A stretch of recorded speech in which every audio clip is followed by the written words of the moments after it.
The final stroke of my pen felt heavier than any I had made in 32 years. It slid across the paper, a quiet, definitive sound that echoed in the stillness of my home office. Outside, the Arizona sun cast long, golden shadows across the starkly beautiful landscape of Paradise Valley, illuminating Camelback Mountain in the distance. Freedom. It tasted like the expensive, peaty scotch I had poured myself, a drink I'd been saving for this exact moment. $32 million. The number itself was abstract, a string of zeros on a contract, but what it represented was intensely real. It was the end of 18-hour days, of missed holidays, of a relentless pressure that had been my constant companion since my son Ethan was a toddler. I leaned back in my leather chair, the same chair from which I had built Vance Innovations from a garage startup into an aerospace logistics software giant, and allowed myself a rare, uncomplicated smile. The house was quiet, filled only with the gentle hum of the air conditioner and the scent of desert blooms drifting in from the terrace. It was the sound of peace, a peace I had earned. The silence was shattered by the slam of a car door, followed by the crunch of aggressive footsteps on the gravel driveway. I frowned, setting my glass down. I wasn't expecting anyone. The sharp, demanding knock on my front door vibrated through the house, a stark contrast to the tranquility of moments before.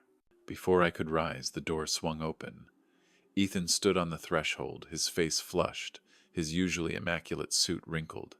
Beside him, his wife Chloe wore an expression of strained patience, her eyes darting around my foyer as if assessing its value. They stepped inside without an invitation, bringing a storm of tense energy into my calm sanctuary. The warmth I'd felt from the scotch instantly evaporated, replaced by a familiar cold knot in my stomach. This was not a social call. This was an ambush. $5 million. Ethan said it not as a request, but as a statement of fact, as if he were merely confirming a pre-approved bank transfer. The words hung in the air, audacious and ugly. "That's what I need, Dad. And I need it now." I stared at the son I had raised, at the man standing in my office demanding a fortune with the casual entitlement of a child asking for his allowance. Wendy remained by the door, a silent partner in this shakedown, her gaze sharp and appraising. "5 million?" I repeated, my voice dangerously quiet.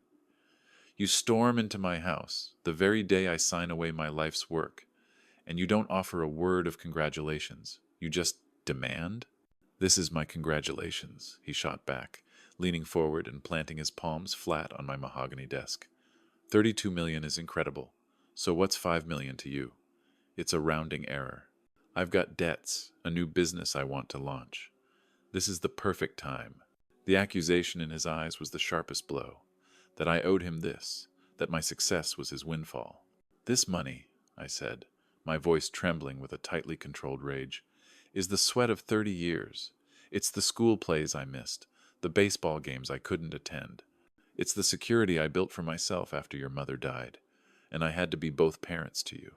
You talk about what I owe you? What about respect?" "Respect?" he scoffed. "You want respect? How about being a father instead of a CEO for all those years?" Chloe finally moved, placing a placating hand on Ethan's arm. Her voice was smooth as silk. "Honey, let's not argue. Your father is just tired. What Ethan means to say, Arthur, is that we'd be so grateful for your help." "I'm your only family," Ethan pressed on, ignoring her. "We deserve that money more than some bank account." He threatened to cut me off, to deny me access to my own grandchildren if I refused. The threat was so blatant, so transactional, it left me breathless. I stood up, the authority of 30 years as a CEO returning to me. "This conversation is over. The party is tomorrow night. If you choose to come and celebrate with me as a son, I will be happy to see you. If you come as a bill collector, don't bother." The next morning, after a sleepless night spent staring at the ceiling, my phone rang. It was Ethan. I almost ignored it, but a foolish, paternal hope made me answer. "Dad." His voice was completely different. It was soft, contrite, the voice of the boy I remembered, not the stranger from yesterday. "I am so sorry. I was an absolute jerk. There's no excuse for how I acted." I remained silent, listening. The words sounded genuine, but they also sounded rehearsed. I was under so much pressure with my finances, and I took it out on you, which was wrong, he continued, his apology flowing a little too perfectly. Wendy was furious with me all night. She said I ruined the most important moment of your life. He sighed heavily into the phone. She's right. I'm proud of you, Dad. I really am. A part of me wanted desperately to believe him. Thank you for saying that, Ethan. And about the party, he said, his tone brightening. We'd still love to come. Chloe's parents, the Petersons, are driving in from out of town, and they're so excited to celebrate with you. Chloe thought it would be a wonderful chance for everyone to finally get together, as a real family. The mention of her parents felt strategic, an appeal to normalcy, a way to ensure I wouldn't turn them away. My mind, trained to see patterns and strategies, detected the faint outline of a plan. But my heart, the foolish heart of a father, chose to see a second chance. Of course they are welcome, I said, my voice warmer than I felt. The party starts at 7. My son's apology, however hollow it felt, did not change my plans. If anything, it sharpened my resolve. This party was no longer just a celebration, it was a statement. It was the culmination of a life spent building, sacrificing, and creating value where there was none. It deserved to be perfect. The morning of the party, I was a general commanding an army of caterers, florists, and event staff. My Scottsdale villa, usually a bastion of quiet solitude, buzzed with purposeful activity. White linens were draped over 24 tables on the grand terrace, each set with sparkling crystal and polished silver. The scent of lilies and desert roses, my late wife's favorites, mingled with the dry, clean Arizona air. I personally oversaw the wine selection, with the caterer cases of the 96 Dom Perignon for the toast, and a deep, complex Chateau Margaux from the year I incorporated Vance Innovations. Money was no longer an object. It was a tool to craft an experience, to honor a journey. This was what $32 million was for. Not to plug the financial holes of a greedy son, but to create a moment of shared joy with the people who had stood by me through the lean years, the uncertain beginnings, and the triumphant end. Every detail was a reflection of that journey, a testament to a life lived with intention. The first guests began to arrive as the sun dipped below the horizon, painting the sky in fiery shades of orange and purple. The first through the door was Richard Rich Sullivan, my oldest friend and, for 3 decades, my fiercest competitor. "Arthur, you magnificent devil," he boomed, pulling me into a rough bear hug. "I heard you finally cashed in your chips. 32 million. I always knew you had it in you." His congratulations were loud, unvarnished, and utterly sincere. He and his wife Martha were followed by a steady stream of people who formed the true architecture of my life. Frank Morrison, the banker who gave me my first risky loan. Dr. Sarah Chen, who'd kept me healthy through more stress than any man should endure. They were my real family, the one forged in loyalty and mutual respect, not demanded by blood. We gathered on the terrace, the soft jazz music a perfect backdrop to the warm hum of conversation. Stories from the past flowed as freely as the champagne. "Remember when you couldn't even make payroll?" Frank laughed, clapping me on the shoulder. "You bet the entire company on that software patent." "And it paid off," I said, a genuine smile spreading across my face. "It always does, if you believe in what you're building." These were the people who understood. They had witnessed the struggle, so they could truly appreciate the victory. As I looked around at their faces, glowing in the candlelight, I felt a sense of peace that no amount of money could buy. This was my legacy. Not the company, not the bank account, but this circle of friends, this chosen family. Just as I was sharing a story about our company's early struggles, a set of headlights swept across the driveway. A familiar black BMW pulled into the last remaining space. My heart gave a slight, involuntary lurch. Ethan emerged from the driver's side, followed by Chloe, who looked stunning in an elegant black dress. From the back seat came her parents, David and Helen Peterson, looking exactly as I remembered them. Kind, unassuming people from the Midwest, who seemed slightly overwhelmed by their daughter's glamorous life. Ethan approached me with a look of practiced humility. "Dad," he said, his voice just loud enough for those nearby to hear, Thank you for letting us be here. This is... it's a wonderful party. Chloe was even smoother. She handed me a beautifully wrapped gift. Arthur, we are so incredibly proud of you. What you've built is an inspiration. She then turned to my friends, extending a hand to Richard. You must be rich. Ethan has told me so much about your legendary business battles with his father. The performance was flawless. They moved through the crowd with practiced grace, a portrait of a loving, supportive family. David, a retired history teacher, immediately found common ground with Frank Morrison, discussing a shared passion for military history. Helen complimented the flower arrangements and charmed everyone with her gentle, grandmotherly warmth. They were the perfect shield for their daughter's true intentions, their genuine decency making Chloe's act of contrition seem all the more plausible. For a moment, watching my son laugh at one of Richard's jokes, I allowed myself to believe. I wanted to believe that the man from yesterday had been an aberration, a moment of weakness, and that the son I loved had truly returned. The party was in full swing, the air alive with laughter and the clinking of glasses. I was feeling relaxed, almost forgetting the drama of the past 48 hours, when my phone buzzed in my pocket. The caller ID read, Harold Peterson, my closing attorney.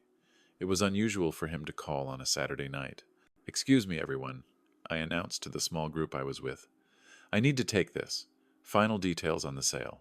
I stepped through the French doors into the living room, seeking a bit of quiet. I walked over to the large picture window that overlooked the terrace, keeping the vibrant party scene in my line of sight as I answered. Harold, sorry to keep you. Is everything all right? Lester, my apologies for the interruption. His voice was professional and to the point. The buyer's bank just sent over a final query on the wire transfer schedule for Monday. They need a signature on an addendum first thing. I just wanted to confirm you'd be available. Of course, Harold.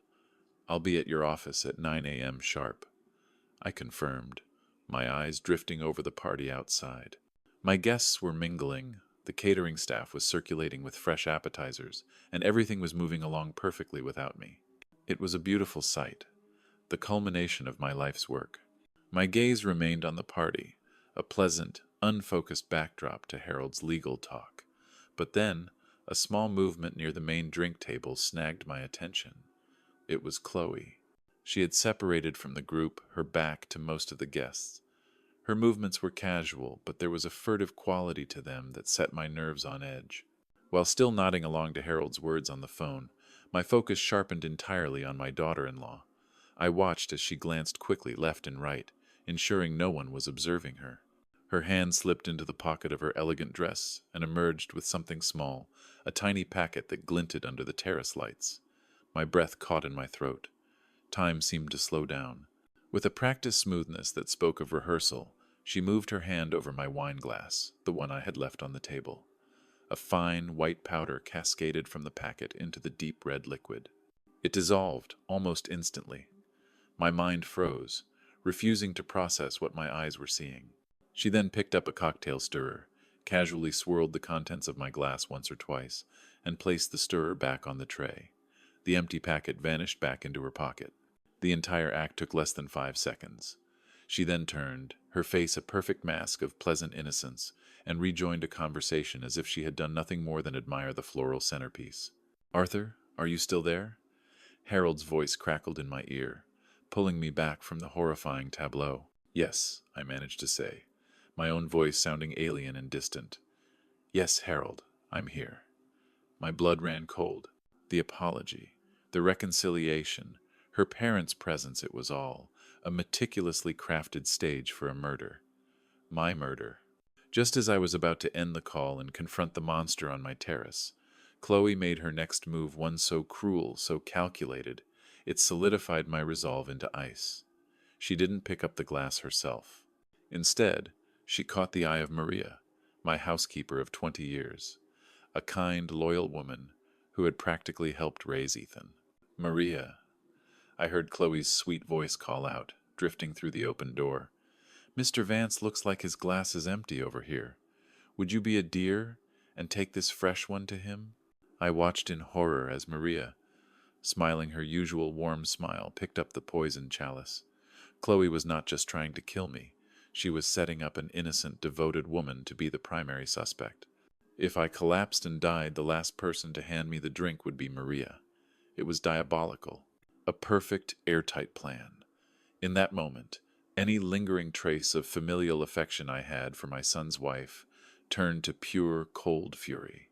She had underestimated me. She saw me as a wealthy old fool, easily dispatched and forgotten. She was about to learn that I was a survivor, and she had just declared a war she could not possibly win. "Harold," I said into the phone, my voice now steady and firm, "I'm sorry, but something has just come up. I have to go."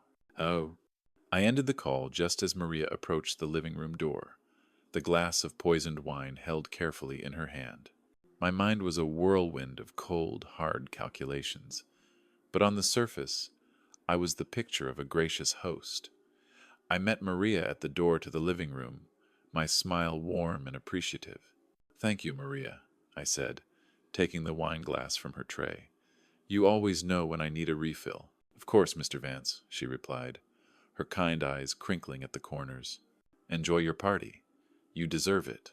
She had no idea she was handing me my own death sentence, an unwitting accomplice in a plot against a man she had served loyally for 2 decades. The injustice of it fueled the ice in my veins. I held the poisoned glass carefully, my thumb and forefinger gripping the stem. As I walked back onto the terrace, I felt Chloe's eyes on me. I could feel her anticipation, her predatory focus. She was watching, waiting for me to take that first, fatal sip. I gave her a small, reassuring nod, a silent acknowledgement that I had received her gift. Her lips curved into a subtle, triumphant smile. "The fool has taken the bait," she must have thought. I moved through the crowd, making my way toward the main table, my every movement casual and deliberate. I needed to get close to her father, David. The irony was poetic. The man whose daughter was trying to murder me was about to become my salvation. David Peterson was engrossed in a conversation with my friend Frank about the joys and perils of retirement. He was a good man, I could tell. Decent, honest, and completely oblivious to the viper he had raised. His own glass of red wine, identical to mine, sat on the table beside him. "David," I said, joining their conversation smoothly, "Frank tells me you're a fellow history buff. Did you ever get a chance to visit the Normandy beaches?" His eyes lit up. "It's been my dream for years. My wife and I are planning a trip next spring." As he launched into a passionate description of the itinerary he'd been researching, I casually set my poisoned glass down on the table, just inches from his. I leaned in, feigning intense interest in his story, using my body to shield my hands from the view of most guests. Chloe was still watching, but from her angle, all she could see was me engaging with her father. "The key is to hire a private guide," I advised, my hands moving with a surgeon's precision. "They can get you access to places the larger tours miss." While he nodded, captivated by the travel tip, my right hand slid my glass to the spot where his had been, and my left hand moved his into my own space.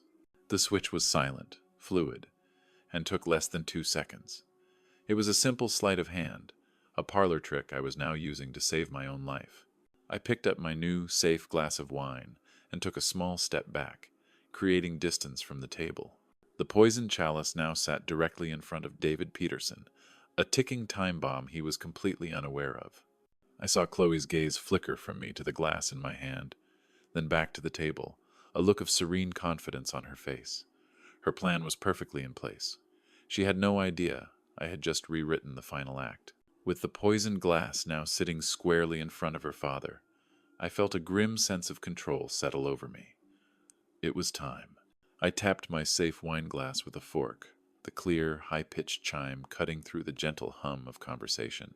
"Friends, family," I began, my voice carrying across the terrace. "If I could have your attention for a moment." A hush fell over the party. Guests turned towards me, their faces warm and expectant in the candlelight. I saw Chloe's eyes lock onto me, a predatory gleam of anticipation in them. She thought her moment of triumph was at hand. "Tonight," I said, raising my glass, "we celebrate the end of a long journey, 32 years of building something from nothing. But a company isn't just about software or profits. It's about people. It's about trust." I let that word hang in the air for a moment, and I saw a flicker of unease cross Chloe's perfect face.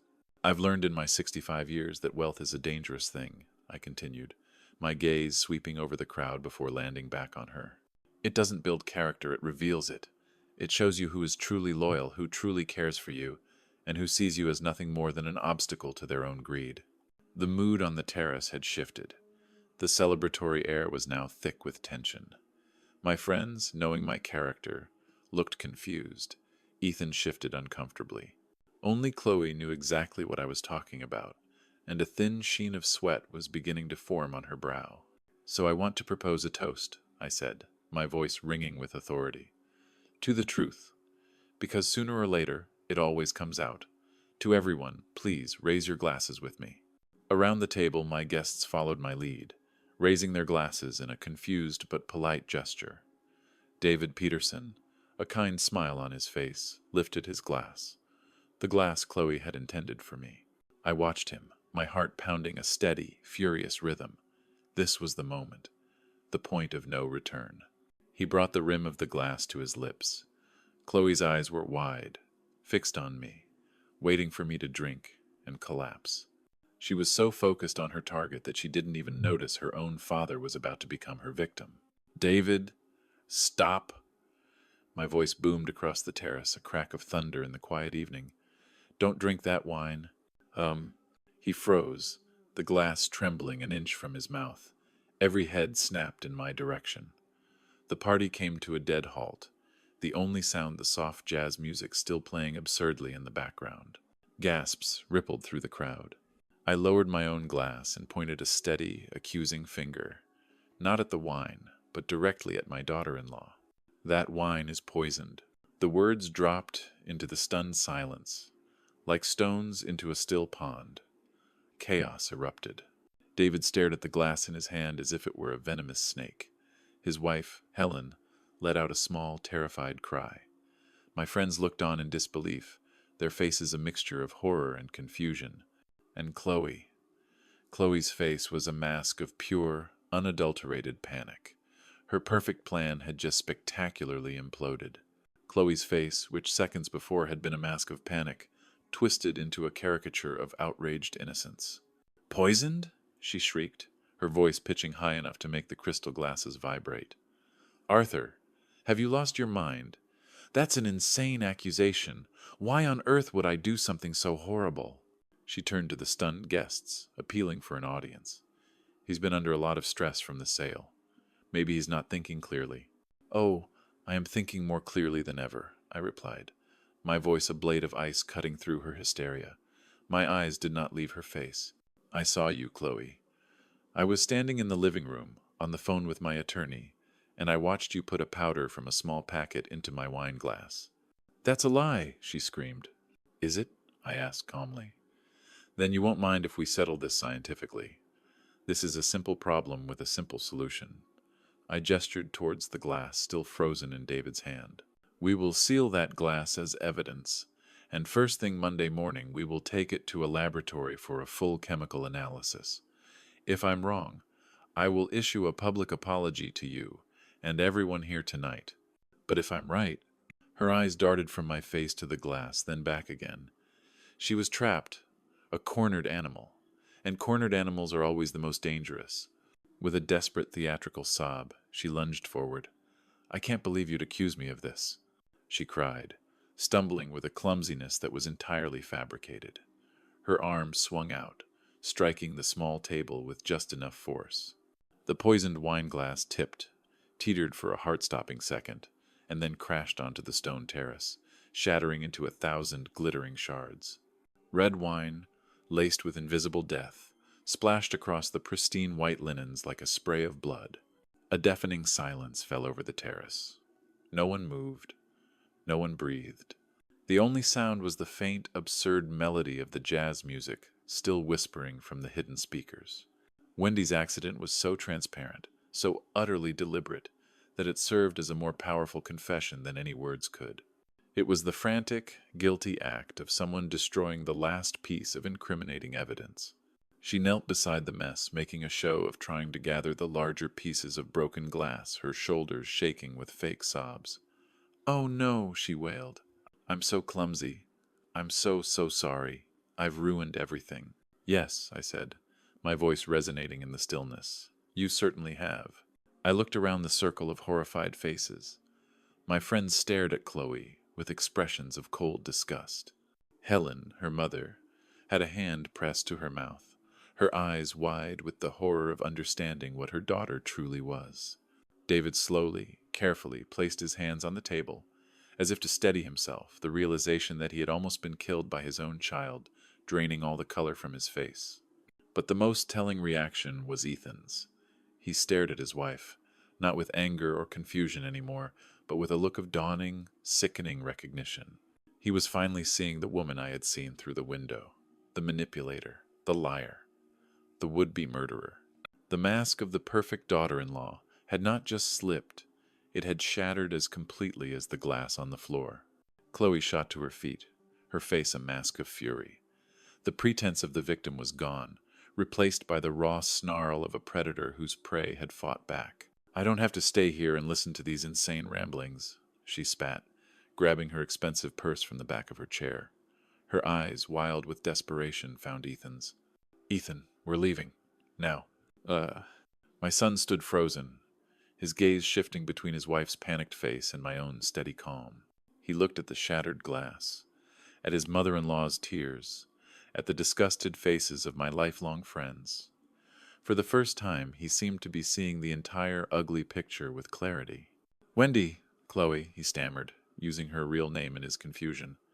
Maybe we should just explain. There is nothing to explain, she hissed, her voice low and venomous.